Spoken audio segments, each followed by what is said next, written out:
नवनिर्माण हिंदू सेना परिषद ने मांग उठाई है कि भारत को हिंदू राष्ट्र घोषित किया जाए। आज प्रेस वार्ता में कहा कि भारत को हिंदू राष्ट्र घोषित नहीं किया तो करेंगे जन आंदोलन 2023 में। वासुदेवाय नमः। जय श्री राम। मेरा नाम नरेश पंसरिया है। मैं प्रदेश संगठन मंत्री नरेश पंसरिया भोपाल से यहीं से निवास करती हूँ। क्या मांग है आपकी? जी, हमारी मांग ये है, हम चाहते हैं कि भारत को पूर्ण रूप से हिंदू राष्ट्र घोषित किया जाए और इसके लिए हमने 7 नवंबर 2023 को एक अनशन आंदोलन रखने का भी आयोजन किया है, जिसमें समस्त साधु संत, किन्नर समाज, समस्त हिंदू जितने भी संगठन हिंदू संगठन वो सारे उसमें साथ रहेंगे और हिंदुत्व के लिए आवाज़ उठाएंगे और शासन को प्रशासन को सरकार के खिलाफ मानना पड़ेगा। और क्या कुछ आपकी उसमें गतिविधियाँ रहेंगी? गतिविधियाँ तो हमारे देखिए, अभी जैसे कि हमारे कार्य चल रहे हैं, सभी हमारे स्टेट में हमारे कार्य चल रहे हैं, हमारी टीम काम कर रही है, अन्य प्रदेश से भी काम कर रही है, छत्तीसगढ़ से भी काम चल रहा है। और बस हम यही चाहते हैं कि जिस प्रकार से हम किसी के धर्म में हस्तक्षेप नहीं करते हैं तो कोई हमारे धर्म में हस्तक्षेप ना करे। हमने आज तक कभी किसी धर्म को बुरा नहीं कहा। हमारा नवनिर्माण हिंदू सेना परिषद का एक ही उद्देश्य कभी किसी को गलत ना कहो, ना ही हमारा कोई राजनीतिक संगठन है। राजनीतिक संगठन नहीं है, ये मात्र हिंदू संगठन है, जिसमें सभी हिंदू भाई बहन जितने भी संगठन हैं सारे लोग हम तो यही चाहते हैं, सारे लोग हमारे साथ आकर काम करें और पूर्ण रूप से भारत को हिंदू राष्ट्र घोषित कराने के लिए सहयोग करें। संगठन का कार्यालय कहाँ पर है? संगठन का कार्यालय यूपी से है। अच्छा, कितने कार्यकर्ता आपके संगठन में काम करते हैं? यहाँ से बात कर रहे हैं कि वहाँ से बात कर रहे हैं? ऑल इंडिया लेवल पर। All India level. All India level पर हमारे जो कार्यकर्ता कम से कम लगभग 500 कार्यकर्ता हैं। अच्छा, और बात मध्य प्रदेश की करें तो? मध्य प्रदेश के अंदर यहाँ पर मध्य प्रदेश के अंदर लगभग होंगे 100 के अंदर होंगे। क्या अपने कार्यकारिणी को बढ़ाने के लिए कोई अभियान चलाएंगे आप युवाओं से जोड़ने के लिए? हाँ, बिल्कुल चलाएंगे ना अभियान। बल्कि हर युवा से हम एक ही निवेदन करते हैं कि आप कुछ भी कार्य करते हो, कहीं भी रहते हो, लेकिन यदि अपने धर्म की रक्षा करना है तो सबसे पहले किसी भी संगठन से आप जुड़ें, हिंदू संगठन से अवश्य जुड़ें। किसी भी हद तक यदि हमको जो भी सहयोग बनेगा हम उनका सहयोग करेंगे। सदस्यता अभियान कब चालू करेंगे आप इसका? जी बिल्कुल।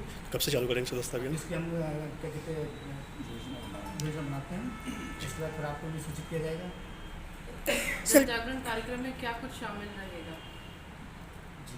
जन जागरण में हम लोग सबसे पहले सभी हिंदुओं से हिंदू समाज को एकत्रित करके विभिन्न तरह के हमारे कार्यक्रम होते हैं, जैसे कि इकट्ठा करने के लिए हम जैसे बात करें अगर तो किसी न किसी भजन संध्या हो गई या सुंदरकांड का पाठ हो गया। सामाजिक स्तर पर लोगों को इस तरीके से करना है। साथ ही हमारा मेन उद्देश्य ये है कि जिस तरीके से ईसाई और मुस्लिम समाज द्वारा हिंदुओं का धर्मांतरण किया जा रहा है उसकी रोकथाम की जाए और हिंदुओं को ज़्यादा से ज़्यादा अपने धर्म की तरफ वापस अग्रसित किया जाए। इसी उद्देश्य से जैसे कि अभी नरेश जी ने बताया है कि सभी हिंदुओं को किसी न किसी, वो संगठन कोई सा भी हो, मैं ये नहीं कहता हूँ मैं नवनिर्माण हिंदू सेना परिषद से जुड़ा हूँ, मैं ये नहीं कहता हूँ कि हमारे संगठन से जुड़ी है, लेकिन किसी न किसी हिंदू संगठन से अवश्य जुड़िए।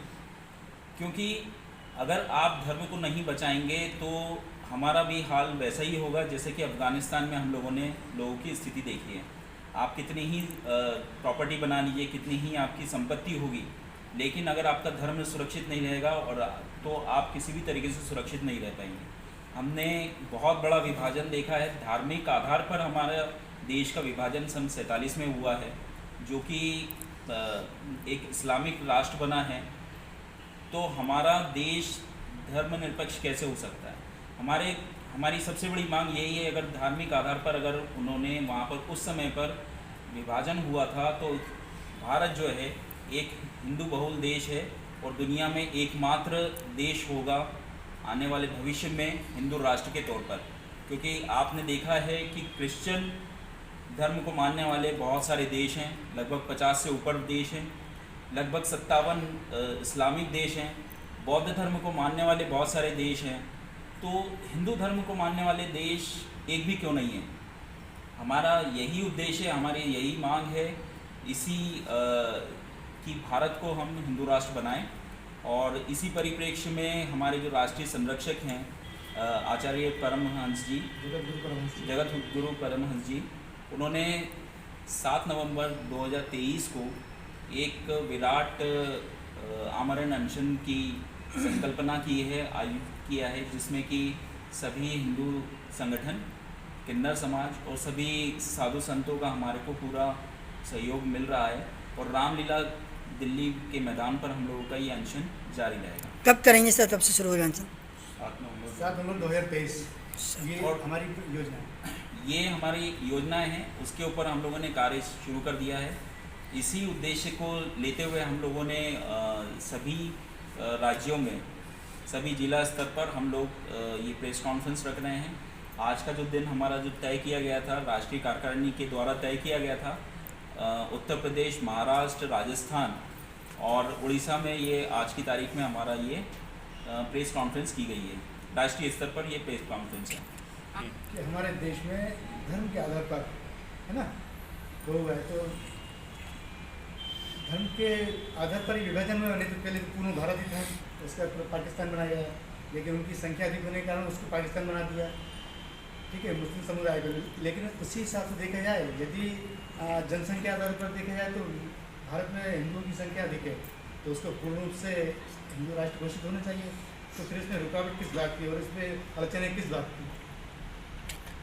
मैं यही प्रशासन से यही प्रश्न करूँगा कि इसमें रुकावटें क्यों हो रही है, इसमें राजनीति क्यों हो रही है? लव जिहाद जानते हैं आप आज की टाइम कितना जोर से बढ़ रहा है।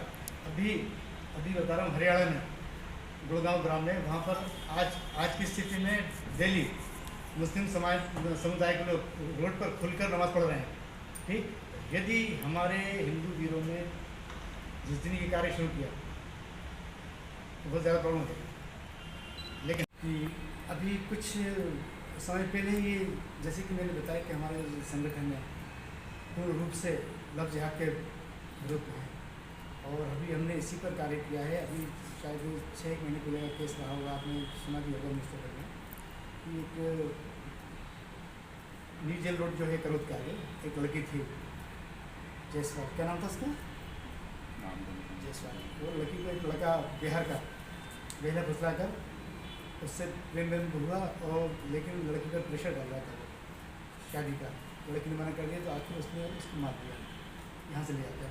तो उस केस को कोई करने को तैयार नहीं था, तो हम लोग गए, उस केस को हमने निकलवाया और अभी वो पूरी कार्रवाई की हमने, और अभी जेल में है वो, उसकी बड़ी अच्छी पूजा चल रही है। इसके अलावा ऐसे काफ़ी छोटे मोटे हम तो आयोजन करते ही रहते हैं। ये चीज़ है, मतलब ये कि हमारी जो यूनिट है, हमारी भोपाल का, ये अपने कार्य बराबर से सक्रियता है और पूरा कार्य करते हैं।